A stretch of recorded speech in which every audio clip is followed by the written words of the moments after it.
ചീര അരി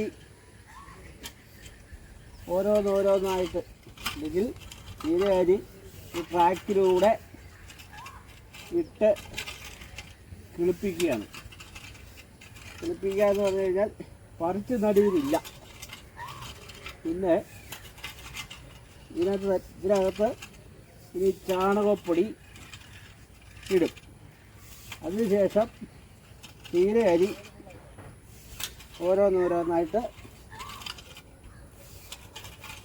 ഈ ട്രാക്കിലൂടെ ചാണകപ്പൊടിയുടെ മേളിൽ കൂടി ഇട്ട് കൊടുത്തിട്ട് ചെറുതായിട്ട് നനച്ച് കൊടുക്കും.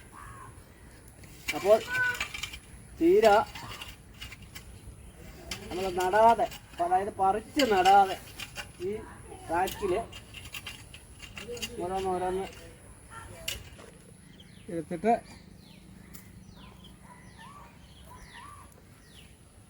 കുറേശ്ശെ ചാണകപ്പൊടി ഈ ട്രാക്കിൽ ഇങ്ങനെ ഇടും.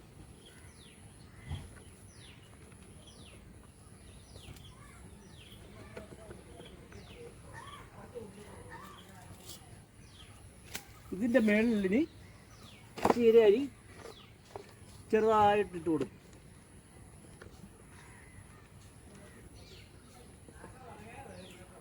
അപ്പോൾ ചീര രണ്ട് വിരലിൽ ഇങ്ങനെ എടുത്തു കഴിഞ്ഞാൽ 5-6 എണ്ണം കിട്ടും.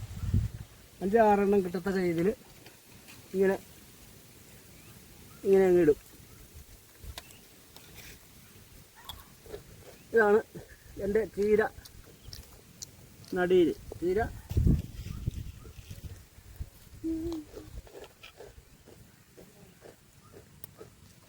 കൂടുതൽ